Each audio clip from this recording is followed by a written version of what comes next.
alle. For jer, som der ikke har set advarslen, det her kommer til at være på dansk. All of you people who didn't see the warning at the beginning, this is gonna be in Danish. Nu, lad os begynde. Det her er, som jeg sikkert nok har læst, det er en lektie, men også en YouTube-video. Så ja, og også, jeg har nogle par ting at sige og sådan noget der, og det kommer til at være sådan lidt af en, hvordan på det her, talevideo, så ja.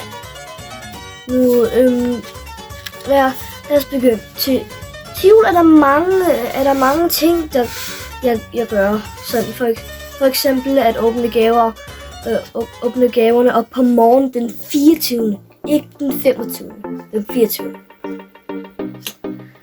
Og vi har pyjamas på hele den 24. Hele dagen den 24.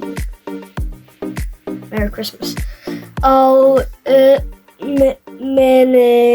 nu kommer jeg til at læse mine noter og kommer til at give perspektiven af min jul. Hvordan vi fejrer det og sådan der. Og så ved, de her noter er en interview, jeg har gjort med mine forældre. Nu, hvad laver vi til jul? Min far har svaret, vi samles og fejrer, vi spiser mad om morgenen den 24. og åbner gaver, ser en Jesus-film og har pyjamas på hele dagen. Min mor har svaret, vi åbner gaver, ja, vi spiser, og vi vælger vores egen mad og sådan noget, etc.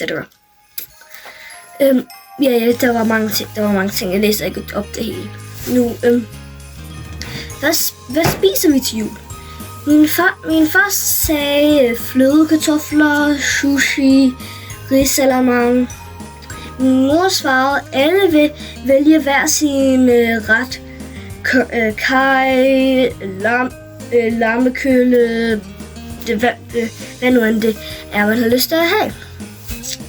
Så er det, hvad ser vi til jul? Min far svarede, The Nightmare Before Christmas, og min mor svarede, The Star. Hvis I ikke kender nogle af dem der film, så vil jeg recommende, at I går hen og ser. De er rigtig gode. Nu, hvilke traditioner har vi til jul? Min far siger, vi pynter juletræet og åbner gaver. Min mor siger, vi åbner gaver om morgenen den 24. december og har pyjamas på hele dagen, og vi prøver at gøre, så vi ikke har nogle traditioner sådan, fordi vi prøver at skifte mod hele tiden. Så vi har nogle par ting, som vi gør hver år som tradition, men i virkeligheden har vi ikke nogen rigtig tradition.